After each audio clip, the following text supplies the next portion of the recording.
Boletín Lifelines, volumen 5, número 3, junio de 2025. El Ministerio Nuevo Paradigma. Pensamientos sobre la oración por el Dr. Mark Sandoval.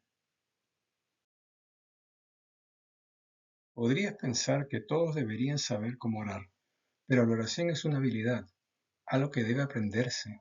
No es una capacidad innata. Los discípulos se acercaron a Jesús con una petición. Señor, enséñanos a orar. Lucas capítulo 11, versículo 1. No se enseña una capacidad innata, se enseña una habilidad. Si alguna vez has tenido dificultades con la oración, no te avergüences. Prácticamente todos lo han tenido. Así es como sucede al aprender una nueva habilidad. Pero hay cosas que puedes saber y hacer para que tu experiencia de oración sea más significativa y transformadora. Primero debemos recordar que la ley fundamental de toda la creación es que nada existe, funciona o vive por sí mismo, y nada existe, funciona o vive para sí mismo. Todo es dependiente, requiriendo poder, materiales y otros recursos para existir, funcionar y vivir. Y todo toma el poder, los materiales y los recursos y hace algo con ellos, pasando algo a otros, que luego usan lo que se les dio para hacer otra cosa. En resumen, todo en la creación toma para dar. Todo en la creación funciona como un canal, tomando de un lugar y dando en otro lugar. Cuando se juntan, todos los canales se conectan en un circuito con Dios al principio y al final. Tú y yo, por lo tanto, debemos tomar antes de poder dar.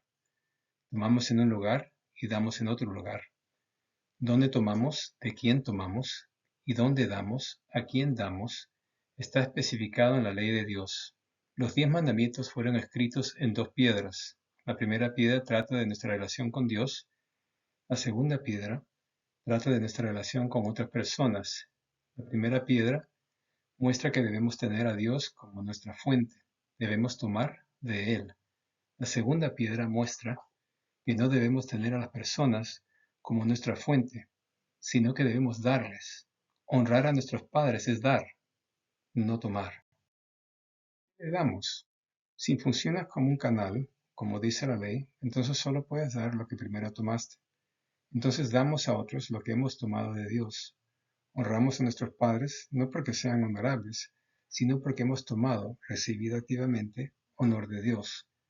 Cuando tomamos el honor de Dios, ahora tenemos el honor y podemos darlo.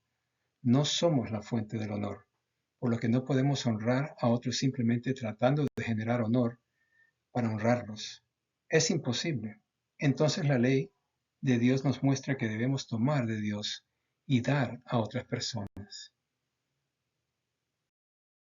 Cuando oras, ¿estás hablando con Dios o estás hablando con personas? Claramente estás hablando con Dios. Según la ley, ¿hablas con Dios para darle algo o hablas con Dios para tomar, recibir activamente algo de Él?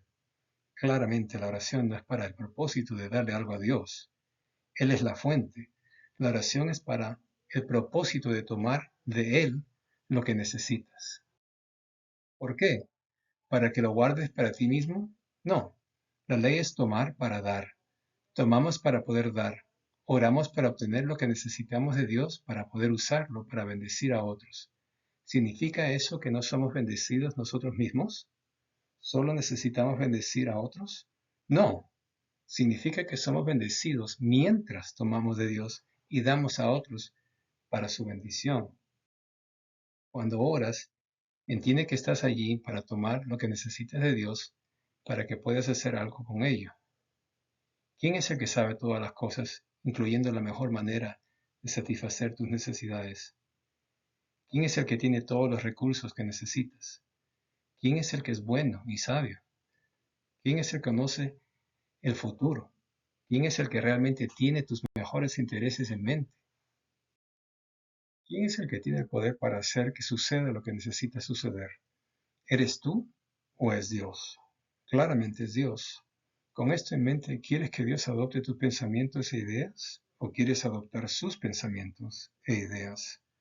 ¿Quieres que Dios haga lo que estás pensando? ¿O quieres hacer lo que Dios está pensando?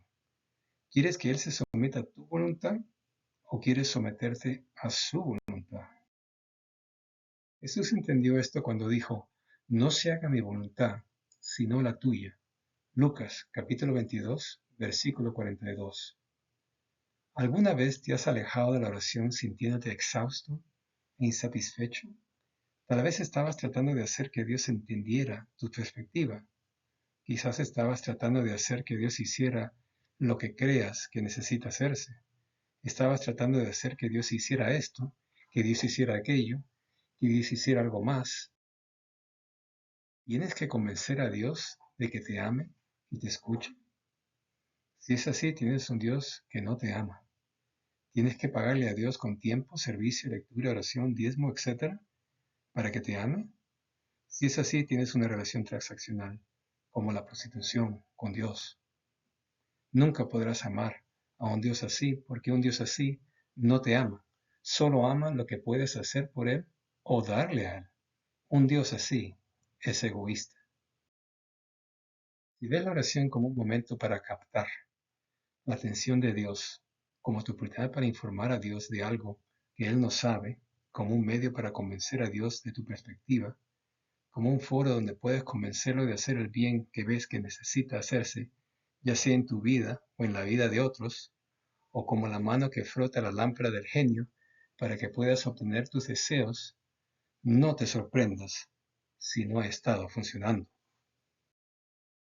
Como ya hemos visto, según la ley, el propósito de la oración es tomar de Dios, no es para el propósito de darle a Él. Si ves la oración como algo requerido por Dios para que Él pueda llenarse de ti, tú das, entonces solo puedes irte con menos poder y entusiasmo. Si ves la oración como una oportunidad para que tú seas llenado por Dios, tú tomas, entonces puedes irte renovado, empoderado y entusiasmado. La oración es un privilegio tremendo. Imagínalo, en la oración tú, un ser humano pecador en el planeta Tierra, puede entrar en la sala de audiencia del Dios Todopoderoso, Creador del universo. A través de la oración, puedes entrar en la presencia de Dios mismo y tener comunión con Él. Él nos ofrece a cada uno de nosotros ese privilegio. Le encanta que vengamos a Él en oración y tomemos de Él lo que necesitamos para poder dar a los demás. Nuestras oraciones no han de consistir en peticiones egoístas, meramente para nuestro propio beneficio. Hemos de pedir para poder dar. Debemos pedir bendiciones a Dios para poder comunicarlas a los demás. La capacidad de recibir es preservada únicamente impartiendo. No podemos continuar recibiendo tesoros celestiales sin comunicarlos a aquellos que nos rodean. Elena G. de White, Palabras de vida del Gran Maestro, página 108, párrafo número 3. ¿Quién tiene mayor interés en tu bien y en el bien de los demás? ¿Quién conoce mejor los asuntos involucrados en cada situación o problema y lo que se necesita para resolverlo? ¿Quién conoce el futuro y ha conocido el problema y tenido una solución para él desde la eternidad? ¿Quién tiene el poder para solucionarlo? Dios es y lo hace. Entonces, ¿por qué deberíamos pedir algo? ¿Por qué Él no lo hace todo por sí mismo? Él dijo, pida y se les dará, busquen y hallarán, llamen y se les abrirá. Mateo capítulo 7, versículo 7. Pero también dijo, y sucederá que antes que llamen, yo responderé, y mientras estén hablando, yo los escucharé. Isaías capítulo 65, versículo 24. Si Dios puede responder antes de que pidamos, si Él sabe lo que se necesita antes que lo sepamos, si Él ya sabe qué hacer para resolver el problema, si ya tiene el poder necesario para hacerlo, ¿por qué deberíamos pedir algo? ¿No hace Él lo que va a hacer de todas maneras, pidamos o no? La respuesta es no. Forma parte del plan de Dios concedernos en respuesta a la oración hecha con fe, lo que no nos daría si no se le pidiésemos así. Elena G. de White, El conflicto de los siglos, página 515, párrafo 4. Entonces, ¿por qué Dios nos pide que pidamos? ¿Por qué hace cosas en respuesta a la oración de fe que de otro modo no haría. ¿Acaso no lo limita de hacer lo que necesita hacer? ¿No lo hace menos eficiente? Si lo miras a corto plazo, la respuesta es sí, pero a lo largo plazo, la respuesta es no. ¿Cómo? Imagina que eres un padre y tu hija está llegando a la edad en que puede empezar a ayudar a preparar las comidas en casa. Si le das una tarea, ¿la hará más lento o rápido que tú? Más lento, por supuesto. ¿Quién lo hará mejor, tú o ella? Tú, por supuesto. Si ella está a cargo de la preparación de la comida, ¿es probable que esté lista a tiempo? Probablemente no. Involucrar a tu hija en la preparación de la comida te hace mucho menos eficiente y efectivo, pero después de que ella aprenda cómo hacerlo y hacerlo bien, puedes dejarle la preparación de las comidas mientras te ocupas de otras cosas. A corto plazo es ineficiente, a lo largo plazo es muy eficiente. Del mismo modo, Dios nos da la responsabilidad de hacer muchas cosas. Nos la da porque esa misma responsabilidad es lo que necesitamos para desarrollar nuestros talentos y carácter. Mientras aprendemos somos muy ineficaces e ineficientes. Dios lo sabe, sabe que eso es parte del proceso de aprendizaje. Pero también sabe que, si perseveramos, aumentaremos nuestra eficacia y eficiencia. Con el tiempo se demostrará que Dios fue muy sabio al darnos la responsabilidad, incluso de pedir. Si demostrara que fue bueno que Dios nos conceda, en respuesta a la oración hecha con fe, lo que no nos daría si no se lo pidiésemos así. Otro principio de la oración es que Dios siempre va primero. La primera ley de la Biblia es, en el principio creó Dios. Génesis capítulo 1, versículo 1. Dios siempre va primero. Lo que tú y yo hacemos es solo una respuesta a lo que ya se ha hecho.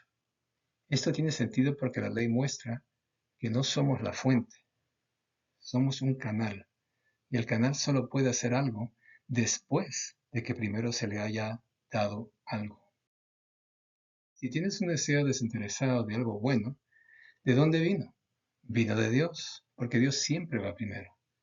No generaste ese deseo desinteresado. Dios te lo dio. Solo respondes a lo que Dios ya está haciendo. Todo buen impulso o aspiración es un don de Dios. Elena G. de White, La Educación, página 229, párrafo número 3. Si Dios inspiró el deseo desinteresado que te lleva a pedir algo bueno, eso significa que ya planea darte ese bien en su tiempo y manera. Cuando ores, no necesitas convencerlo de que te conceda lo bueno que deseas. Él ha estado tratando de convencerte a ti. Pídelo, confía en que Él lo quiere para ti y agradécele por dártelo, cuando y como Él sabe que es mejor. Esto nos lleva al tema de la oración de fe. ¿Qué es la oración de fe?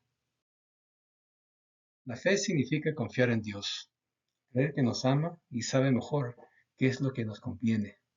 Por eso nos guía a escoger su camino en lugar del nuestro. En vez de nuestra ignorancia, acepta su sabiduría. En vez de nuestra debilidad, su fuerza. En vez de nuestra pecaminosidad, su justicia. Nuestra vida, nosotros mismos, ya somos suyos. La fe reconoce su derecho de propiedad y acepta su bendición. Se debería explicar claramente cómo se puede ejercer fe. Toda promesa de Dios tiene ciertas condiciones. Si estamos dispuestos a hacer su voluntad, toda su fuerza nos pertenece.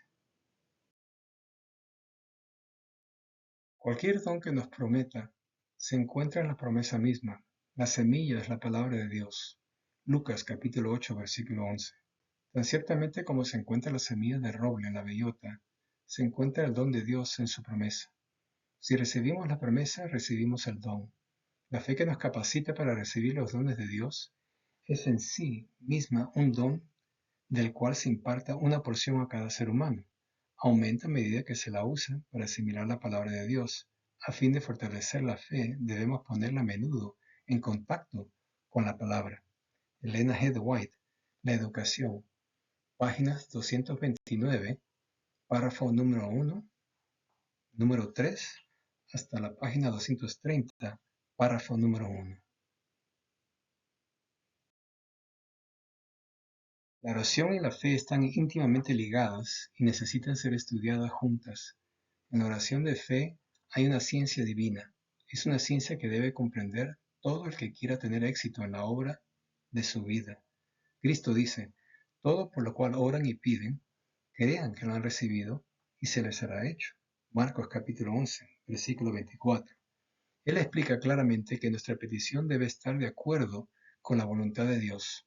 Debemos pedir cosas que Él haya prometido y todo lo que recibamos debe ser usado para hacer su voluntad. Cuando se satisfacen las condiciones, la promesa es inequívoca. Número 1. Podemos pedir perdón por el pecado, el don del Espíritu Santo, un carácter como el de Cristo, sabiduría y fuerza para hacer su obra, cualquier don que Él haya prometido. Número 2. Luego tenemos que creer que recibimos. Número 3. Y dar gracias a Dios por lo que hemos recibido. No necesitamos buscar una evidencia exterior de la bendición. El don está en la promesa y podemos emprender nuestro trabajo seguros de que Dios es capaz de cumplir lo que ha prometido y que el don que ya poseemos se manifestará cuando más lo necesitamos. Elena G. de White, La Educación, páginas 232, párrafo número 10, hasta la página 233, párrafo número 2. La oración de fe es simple. Pide aquello que Dios ha prometido, número 1. Número 2. Cree que recibes el don que está en la promesa. Número 3. Sabe que experimentarás el don cuando más lo necesites. Número 4. Agradece a Dios que has recibido el don. Y número 5. Usa el don para hacer la voluntad de Dios. Ahora, ve a Dios en oración y toma, para que puedas ir a los demás y dar, dar. Pide, cree, agradece y coopera y observa lo que sucede en tu vida y en la vida de los demás.